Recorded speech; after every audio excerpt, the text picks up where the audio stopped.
اعوذ باللہ من الشیطان الرجیم بسم اللہ الرحمن الرحیم اتبعوا ما انزل الیکم من ربکم ولا تتبعوا من دونه اولیاء قلیلا ما تذکرون۔ اتباع کرو اس کی جو تمہاری طرف تمہارے رب کی طرف سے نازل کی گئی، اور نہ اتباع کرو اس قرآن کے علاوہ رفیقوں کی، بہت کم تم نصیحت حاصل کرتے ہو۔ پچھلی آیت میں حضور صلی اللہ علیہ وسلم کو تسلی تھی کہ یہ جو عظیم الشان کتاب ہے یہ آپ کی طرف جو نازل ہوئی، اس کی وجہ سے آپ کا دل تنگ نہ ہو کہ یہ لوگ کیوں نہیں راستے پر آ رہے۔ یہ آپ کا کام اس کے ذریعے سے لوگوں کو اللہ کی پکڑ سے ڈرانا ہے۔ باقی یہ ایمان والوں کے لیے نصیحت ہے، ایمان والے اس پر عمل کرتے ہیں، اپنی زندگی بہتر بناتے ہیں۔ اس آیت میں اللہ تعالیٰ نے جو ابھی تلاوت ہوئی، اللہ تعالیٰ نے اس میں ایمان والوں کو حکم فرمایا۔ بعض مفسرین کہتے ہیں اتبعوا، اس کا خطاب پوری انسانیت کو ہے، چاہے وہ ایمان والے ہیں یا غیر مسلم ہیں، سب کو یہ حکم ہے ما انزل الیکم من ربکم، کہ تم نے کیا اس قرآن کے اترنے کے بعد دوسرے راستے اختیار کر رکھے ہیں، بس اسی کی اتباع کرو جو تمہارے رب کی طرف سے نازل ہوئی۔ یہاں عجیب اللہ تعالیٰ نے انداز اختیار فرمایا ہے اس بات کی طرف لانے کے لیے، من ربکم، یہ پوری انسانیت دہریوں کے علاوہ جو مشرک ہے وہ بھی اس بات کا اقرار کرتے ہیں کہ رب اللہ ہے۔ اللہ تعالیٰ نے قرآن مجید میں یہ فرمایا کہ اگر آپ ان سے سوال کریں کہ زمین آسمان کو پیدا کرنے والا کون ہے، تو یہ کہیں گے لَيَقُولَنَّ اللَّهُ، یہ ضرور کہیں گے اللہ۔ اسی طرح جب یہ پھنس جاتے ہیں کہیں کشتی میں اور ادھر ادھر ان کو کوئی راستہ نہیں ملتا نکلنے کا، اس وقت بھی سب کو چھوڑ کر صرف اللہ ہی کو مانتے ہیں بس۔ حضرت عکرمہ رضی اللہ تعالیٰ عنہ کے بارے میں آتا ہے کہ جب فتح مکہ ہوئی تو کیونکہ ابو جہل کا یہ بیٹا تھا، ابھی ایمان میں نہیں داخل ہوا تھا، تو یہ ڈر کی وجہ سے بھاگا کہ مجھے تو قتل کر دیا جائے گا، تو وہاں سے جدہ کی طرف، جدہ سے آگے حبشہ کی طرف جا رہا تھا۔ تو ان کی جو گھر والی تھی وہ حضور صلی اللہ علیہ وسلم کے پاس آئی، مسلمان ہوئی اور آپ صلی اللہ علیہ وسلم سے امان چاہی کہ میں آپ سے امان چاہتی ہوں عکرمہ کے بارے میں۔ آپ نے فرمایا میں نے امان دی، آپ اس کو لے آؤ۔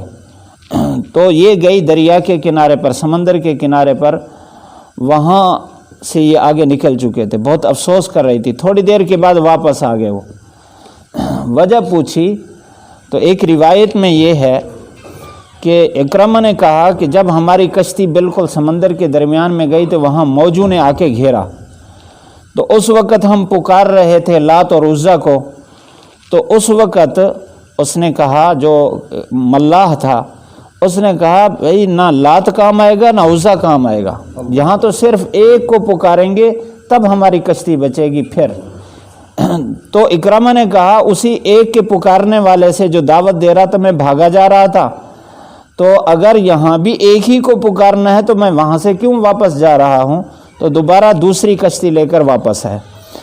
تو اس بات کا نظریہ یہ سب کا کہ پیدا کرنے والا اللہ ہے۔ تو یہاں جو صفت اللہ تعالیٰ ذکر فرمائی من ربکم، رب کسے کہتے ہیں؟ جس نے پیدا فرما کر ہر چیز کو وجود بخشنے کے بعد اس کو تکمیل تک مرحلہ وار تدریجاً آہستہ آہستہ اس کو تکمیل تک پہنچایا، ہر چیز کو، جس میں انسان بھی ہے کہ پیدائش کے بعد اس کو جوانی تک پہنچانے والا اللہ ہے، ہر چیز کی مکمل تربیت کر رہا ہے، حفاظت کر رہا ہے۔ انسان کو خود کو اپنے اندر کا پتہ نہیں ہے جو اللہ تعالیٰ مشینری اندر چلا رہا ہے۔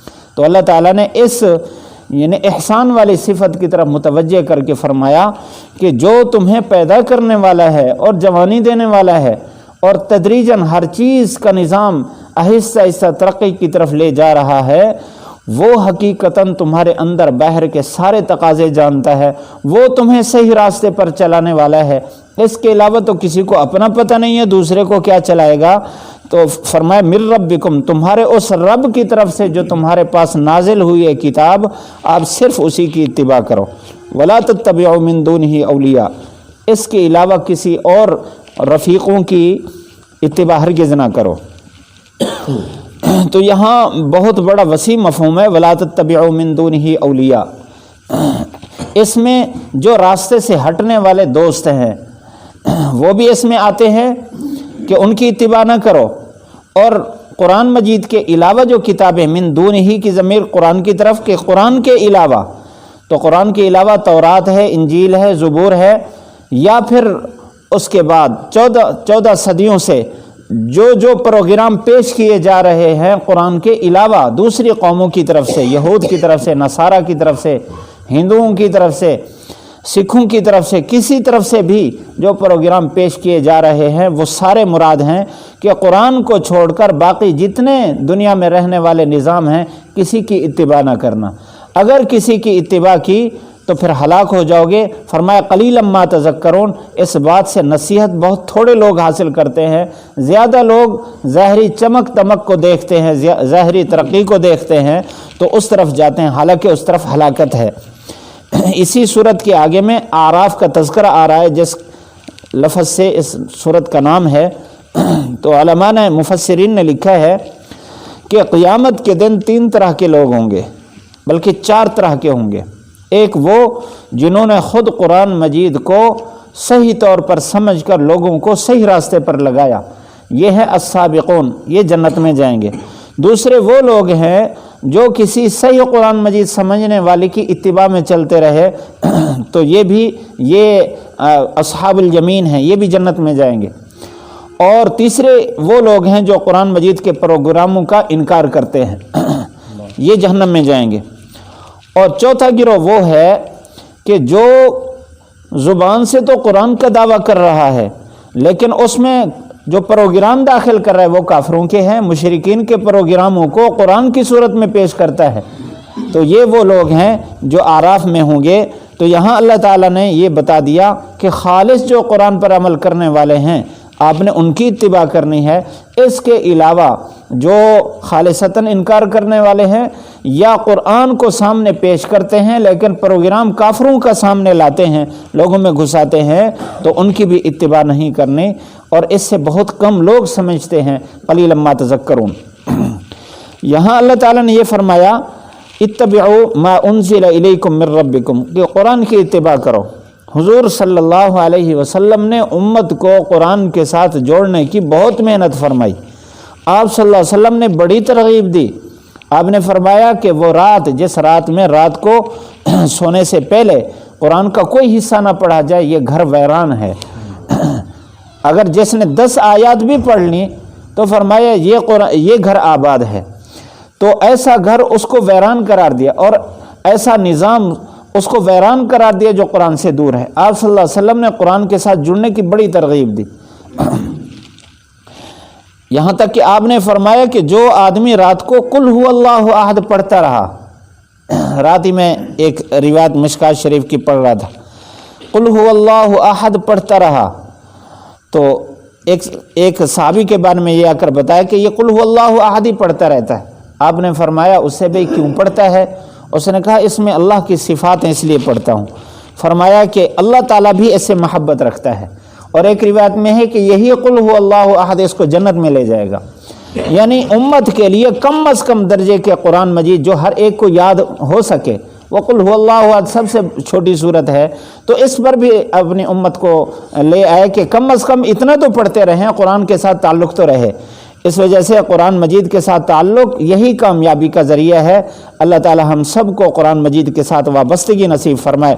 قرآن کا سب سے پہلا حق یہ ہے کہ اس کو سیکھا جائے، اور اگر وہ خود نہ سیکھ سکے تو کم از کم یہ ہے کہ اولاد کو سکھایا جائے۔ سیکھنے والوں سے تعلق قائم کر کے اس کے مطابق اس پر چلا جائے تو انسان کی کامیابی کا یہی راستہ ہے۔ اللہ تعالیٰ عمل کی توفیق نصیب فرمائے۔ پڑھ لیجئے، اتبعوا ما انزل الیکم من ربکم ولا تتبعوا من دونہ اولیاء قلیلا ما تذکرون۔ اتبعوا، اتباع کرو، ما انزل، جو نازل کیا گیا، الیکم، تمہاری طرف، من ربکم، تمہارے رب کی طرف سے، ولا تتبعوا، نہ اتباع کرو، من دونہ، اس قرآن کے علاوہ، اولیاء، رفیقوں کی، قلیلا ما تذکرون، بہت کم لوگ تم نصیحت حاصل کرتے ہو۔ الحمدللہ رب العالمین، والصلاة والسلام علی سید الانبیاء والمرسلین۔ ربنا آتنا فی الدنیا حسنہ وفی الآخرۃ حسنۃ وقنا عذاب النار۔ یا اللہ یا رحمان یا رحیم یا ارحم الراحمین، یا اللہ ہم سب کی بخشش فرما، یا اللہ ہم سب کی بخشش فرما، یا اللہ ہم سب کے سارے گناہ معاف فرما، اپنی محبت تعلق قرب نصیب فرما۔ یا اللہ تیرا لاکھ لاکھ احسان ہے کہ تو نے ہمیں قرآن کے ساتھ جوڑا ہے۔ یا اللہ ہمیں پوری زندگی قرآن کے ساتھ وابستگی نصیب فرما۔ یا اللہ قرآن کے پروگرام کو اپنی زندگی میں زندہ کرنے کی توفیق نصیب فرما۔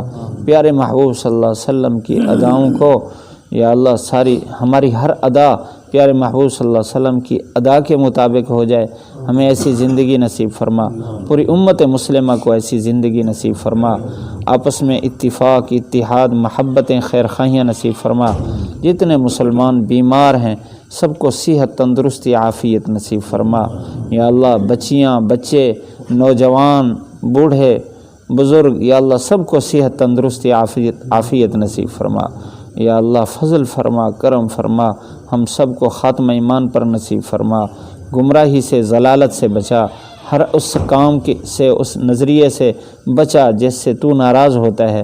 یا اللہ وہ کام نصیب فرما، وہ نظریہ، سوچ نصیب فرما جس سے تو خوش ہوتا ہے۔